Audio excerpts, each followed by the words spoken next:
Bismillahirrahmanirrahim. Assalamualaikum warahmatullahi wabarakatuh. Waalaikumsalam warahmatullahi wabarakatuh. Alhamdulillahirabbil alamin.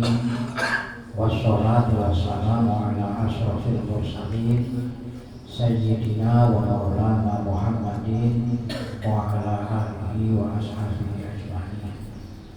Rabbi shrah li sadri wa yassir li amri wahlul 'uqdatam min lisani yafqahu qawli.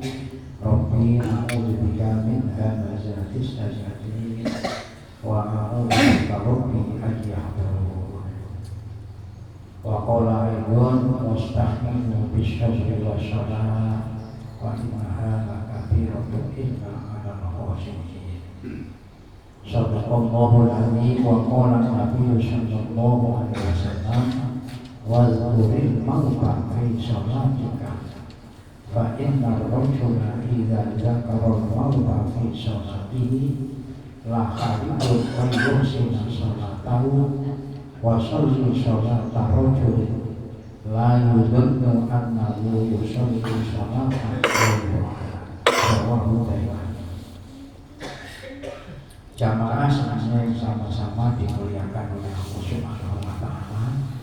Kita bersyukur kepada Allah yang dengan karunia-Nya, dengan hidayah-Nya, kita dapat melaksanakan satu kewajiban kita selaku hamba Allah dan melaksanakan sholat maghrib berjamaah, dan kita bisa memenuhinya, mengikutinya dengan sholat-sholat sunnah, amal-amal ibadah sunnah.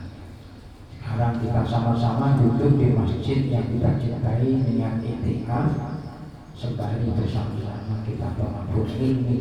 Mudah-mudahan amal-amal ibadah yang kita lakukan diterima, diridhoi, diberkahi oleh Allah Subhanahu wa Ta'ala. Oleh karenanya tidak bosan-bosan saya mengingatkan diri saya sendiri dan kita semuanya umumnya untuk menjaga dan meluruskan niat semata-mata amal karena Allah Subhanahu wa Ta'ala. Faman kana yarju liqa'a rabbih falyamal amalan sholihan wa la yusyrik bi ibadati rabbih ahada. Selanjutnya kita sampaikan salam taklim kepada junjungan kita Nabi Muhammad sallallahu alaihi wasallam yang telah menuntun membimbing kita menuju jalan yang diridhoi oleh Allah Subhanahu wa Ta'ala. Oleh karenanya kita mohon senantiasa hidayah dari Allah agar di dalam kita menjalani kehidupan kita masing-masing senantiasa berpijak kepada aturan yang sudah dibawa oleh Rasulullah yang diterima dari Allah Subhanahu wa Ta'ala, agar kita hidup baik di dunia, di alam kubur kita, nanti di yaumul qiyamah kita semuanya mendapatkan kebahagiaan yang hakiki di sisi Allah Subhanahu wa Ta'ala. Bukan cuma kebahagiaan yang semu, tapi kebahagiaan yang hakiki. Saya yakin, mohon maaf, sekali lagi mohon maaf, sampean semuanya ini rasanya tidak ada yang tidak pernah berdoa kepada Allah dengan doa yang sangat sudah kenal. Doanya pendek. Kalau kau sampai tidak pernah berdoa itu pasti pernah mengamini doa itu. Doanya itu Rabbana atina fid dunya hasanah wa fil akhirati hasanah wa qina adzabannar. Ini doa, dan sering-sering doa itu kita gunakan sebagai doa penutup, doa kita. Nah, pertanyaannya muncul, agar doa kita itu dikabulkan oleh Allah, apa semestinya sikap kita? Kan begitu. Tidak hanya berharap doa kita dikabulkan, tapi sikap kita terhadap harapan yang menjadi doa kita dikabulkan tidak kita berharap. Ini berbalik 180 derajat. Nah, semestinya kalau kita berdoa tentu doa kita ini dikabulkan. Agar doa kita dikabulkan, nah kita harus memenuhi apa yang menjadi sebabnya doa-doa itu dikabulkan. Kan begitu. Ya kadang-kadang orang berdoa walaupun tidak dipenuhinya persyaratan doa dikabulkan, justru tampak zahirnya doanya dikabulkan. Ada orang yang tidak mengenal Tuhan, tidak mengenal Allah, tidak pernah sembahyang, dijaga kesehatannya, anak-anaknya berhasil semuanya menurut zahirnya, kehidupannya berlimpah ruah. Padahal tidak mengenal sholat. Mungkin yang dipakai untuk naudzubillah, dipakai untuk memenuhi kebutuhan rumah tangganya, tidak lagi mengenal yang halal dan yang haram, tapi dipenuhi. Nah, kita sebagai orang mukmin harus paham yang demikian itu. Jangan sampai justru itu menjadi contoh buat kita, tapi justru menjadi sebuah kekuatan iman kita. Apakah kita cuma ingin mendapatkan nikmat yang di dunia yang bersifat semu semata, yang boleh jadi itu adalah nikmat yang merupakan istijroh. Sementara kita berdoa dengan berupaya untuk menjaga diri jangan sampai hal-hal yang diharamkan terjamah oleh kita, tapi kehidupan kita biasa-biasa saja. Kita justru bangga di hadapan Allah, lalu kita khusus kepada Allah karena kita tidak cukup hanya sekedar hidup di dunia, tapi kita yakin adanya kehidupan abadi di akhirat. Maka sampai saya diingatkan oleh Rasulullah ini, diingati betul. Kata Rasulullah itu ad-dunya sijnul mu'min wa jannatul kafirin. Dunia itu penjaranya orang mukmin, dunia itu surganya orang kafir. Nah, kalau namanya surga itu ya bebas, mau apa saja aman, nggak lagi ditutup apa-apa, bahagia terus, namanya di surga. Nah, pertanyaannya sampean dan saya inginnya bagaimana? Lah doa itu Rabbana atina fid dunya hasanah, bukan cuma di dunia saja, tapi wa fil akhirati hasanah wa qina adzabannar. Maka supaya kita nanti di dalam kehidupan kita, baik dalam kehidupan yang kita nyatakan, dan nanti kalau kehidupan kita sudah diambil oleh Allah, kita meninggal, lalu kita menjadi, kalau tubuh kita ini sudah diambil, rohnya diambil, kehidupannya kan tidak jenazah, namanya bangkai. Lalu jangan dikira nanti kalau bangkai itu tidak ngomong, diceritakan dalam hadis riwayat Bukhari, riwayat Imam Bukhari. Hadis itu termaktub di dalam kitab Musnadul Ahadits. Hadisnya sahih, riwayatnya Imam Bukhari. Jadi kata Nabi, ketika nanti jenazah sudah diletakkan ke keranda, sudah itu juga, lalu jenazah itu diangkat menuju ke pemakaman. Berarti jenazah itu kan sudah dimandikan, sudah dikafani, sudah disolati, tinggal mengangkat menuju ke pemakaman. Lalu ketika jenazah itu diangkat ke pemakaman, kata Rasulullah diceritakan dalam hadis riwayat Bukhari, kalau jenazahnya orang yang soleh, ya seperti sampai ini semuanya orang yang soleh, itu jenazahnya nanti ngomong, jenazah itu ngomong, kata si jenazah itu waktu sampai angkat itu, ucapannya jenazah itu kotimuni, segerakan aku, ayo cepat-cepat. Udah bahasa sudah ditunggu, ibarat sampean itu dikasih surat oleh gubernur bahwa sampean disuruh cepat datang karena sampean mau dikasih piagam penghargaan, dikasih hadiah. Mulai dari rumah berangkat itu mempersiapkan itu sudah gratis.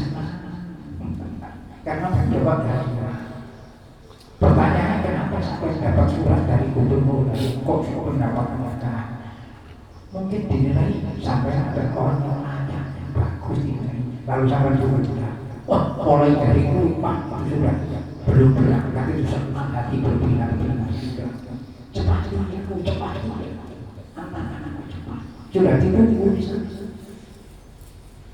jadi jenazah itu bisa ngomong. Nah kira-kira sampai jenazah nanti jenazahnya ngomong apa? Kita koreksi diri kita masing-masing. Ini kaitannya dengan robbana atina fid-dunya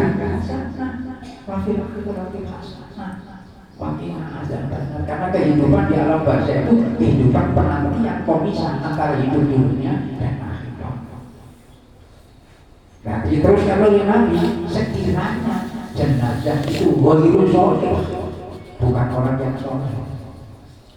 Jenazah itu ngomong, ya Allah, celakanya aku. Jenazah itu sudah bingung. Jenazah itu bingung. Aina kamu bawa kemana aku ini? Bingung jenazah. Kira-kira jenazah saya dan saya nanti termasuk orang yang bingung. Jenazah bingung apa enggak? Bingung. Tapi insya Allah saya yakin jenazah sampai nanti tidak bahagia sampai karena yakin sampai semuanya adalah orang yang soleh dapat bersyukur Allah. Makanya itu niat kita sekecil apapun amal ibadah kita luruskan niat semata-mata karena Allah. Lalu dilanjutkan oleh semua makhluk itu diberi oleh Allah pendengaran untuk bisa mendengarkan jenazah yang berkata begitu.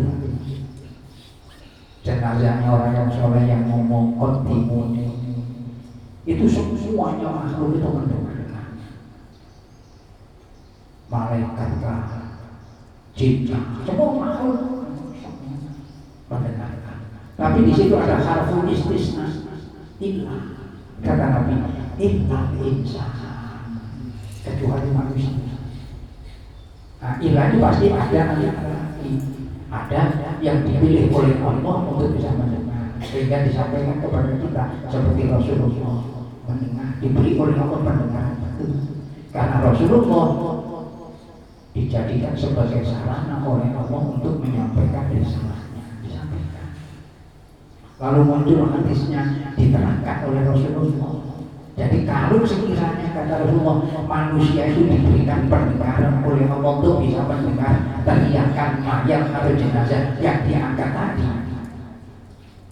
langsung kok kata Nabi pasti manusia tadi akan pindah dan keluar, jadi tidak bisa ngangkat lagi. Kira-kira. Nah, ini supaya kita jadikan sebagai sarana untuk mengoreksi diri.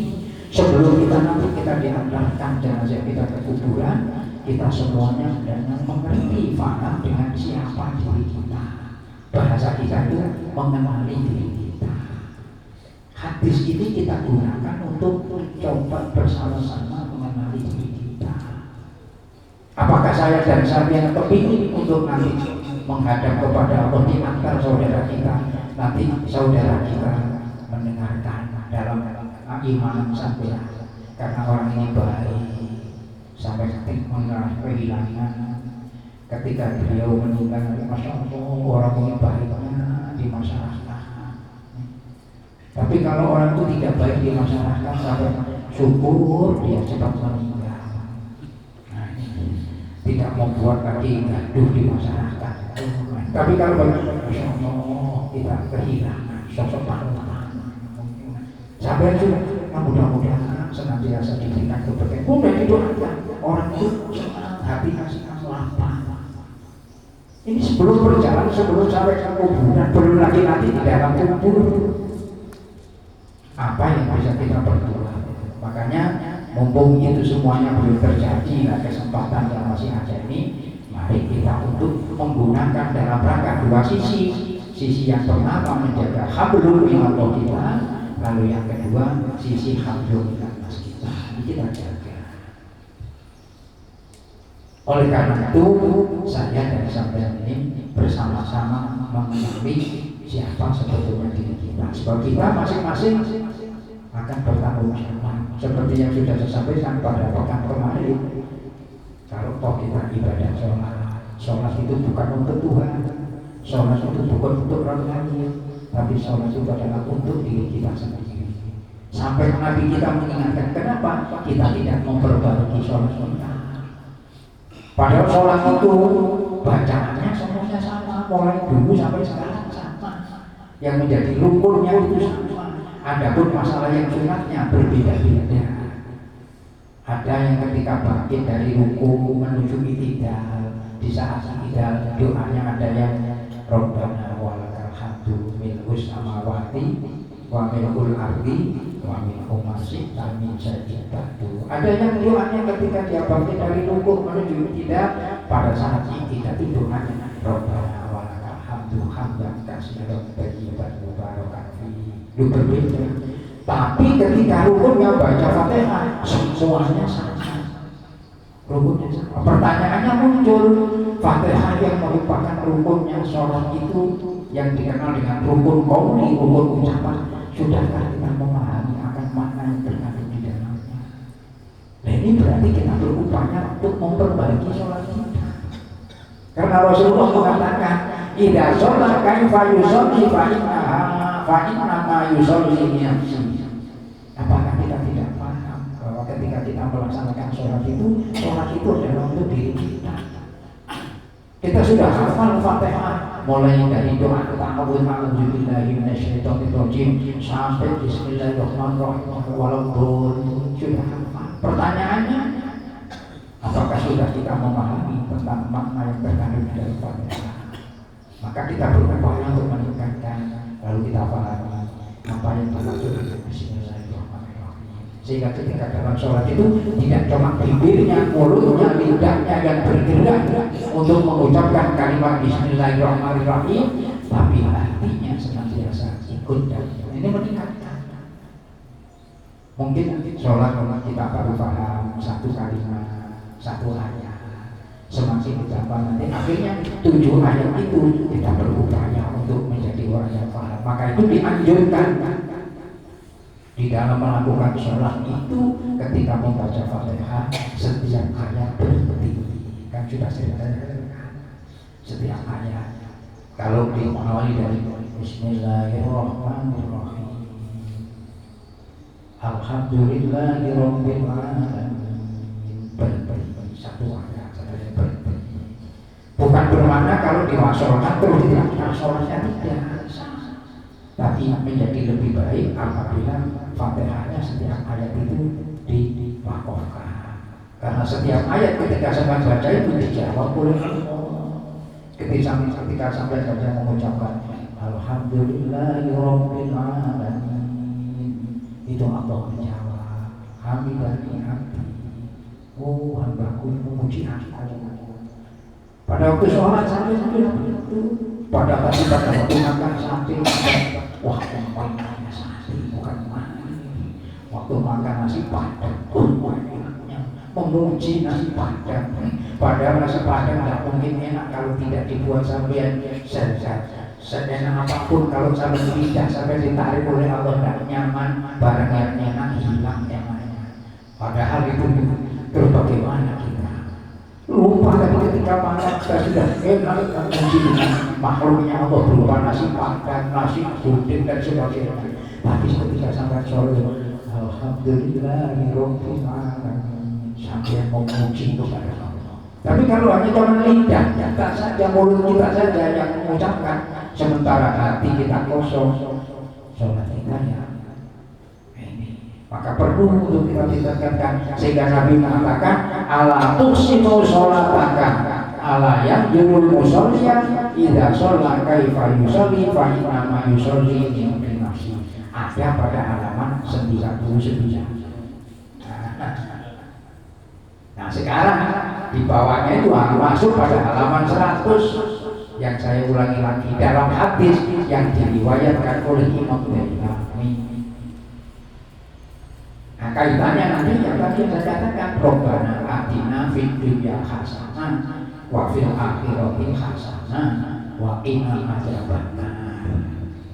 Kalau saya ceritakan dengan apa yang digambarkan oleh Rasulullah terhadap jenazahnya orang yang beriman yang soleh. Nah ini, nah, seperti sampean mudah-mudahan sebab kematian itu pasti. Lalu diingatkan oleh Rasulullah ini, wazkuril mauta fi sholatika fa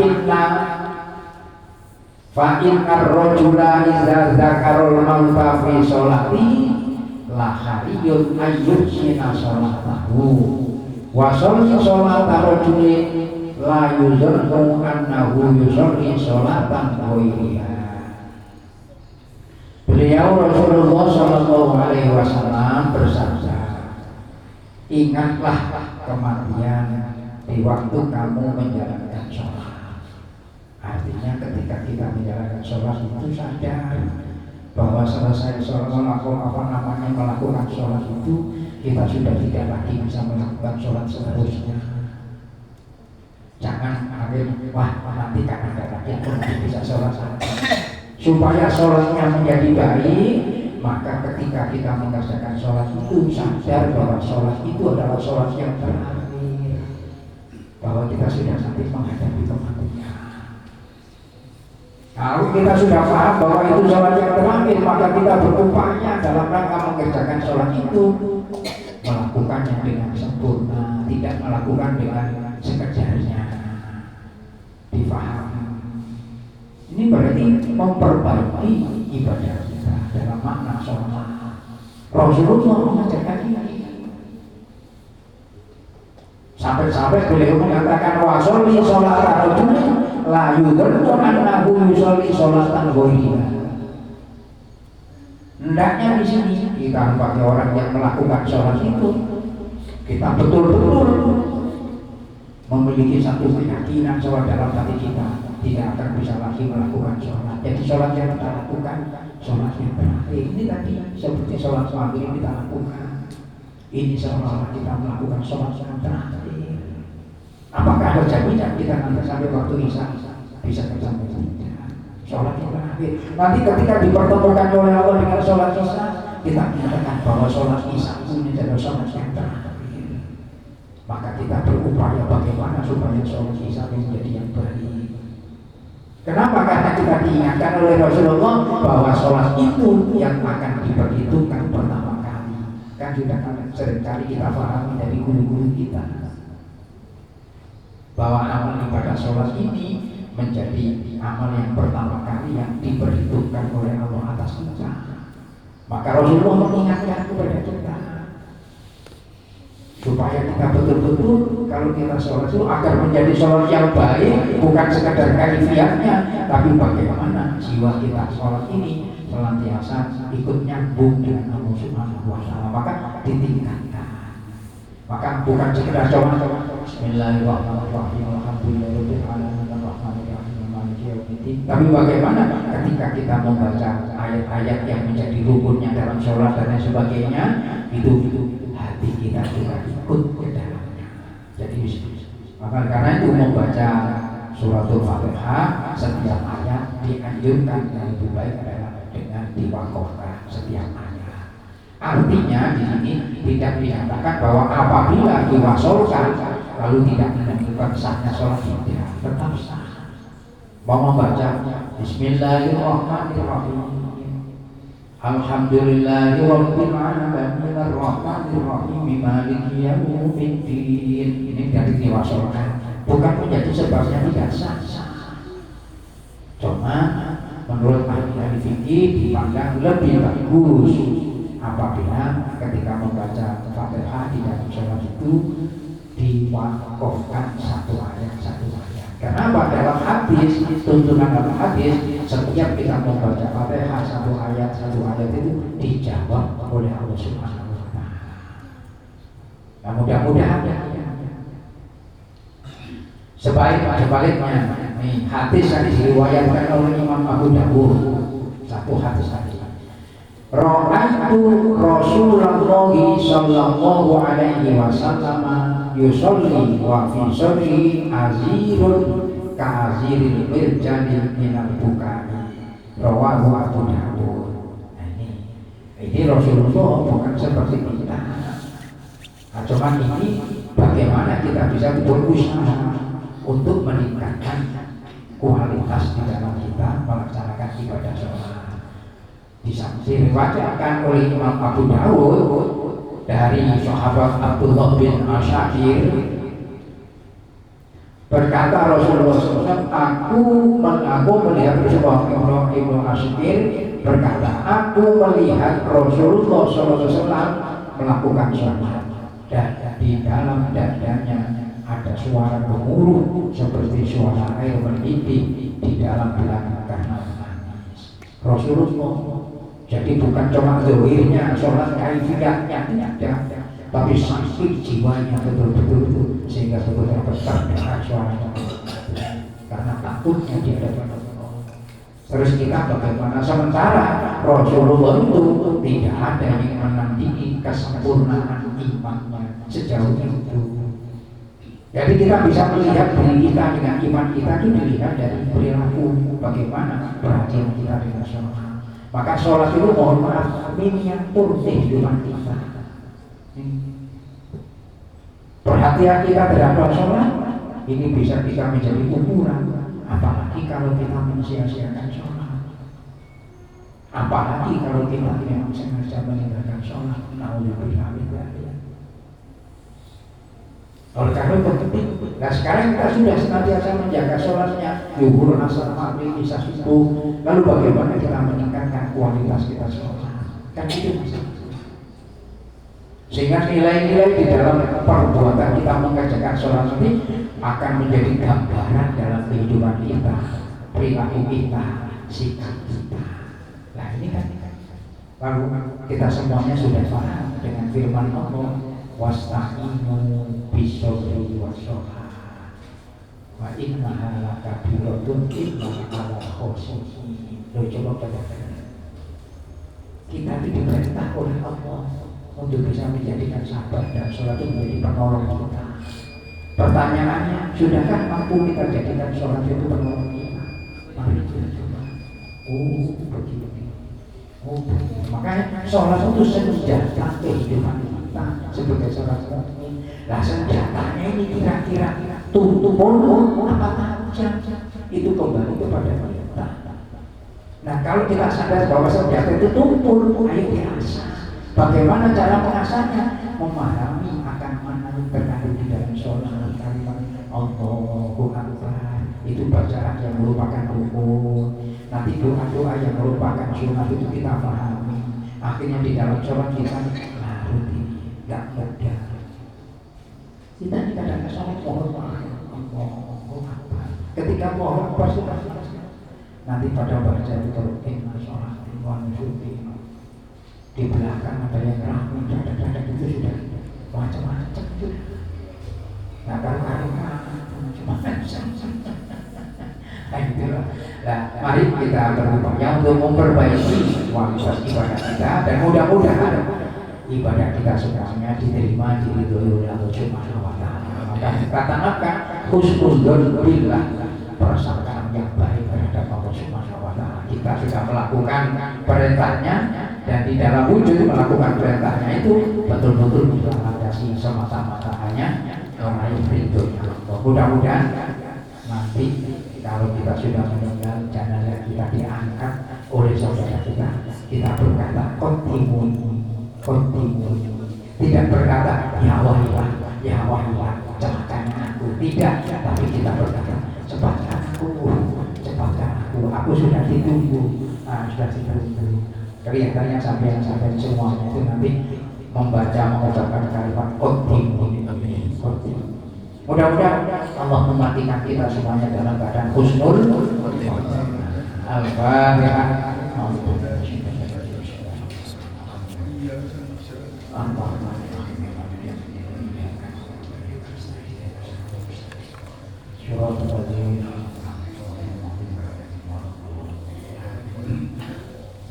Amin ya rabbal alamin. Bismillahirrahmanirrahim.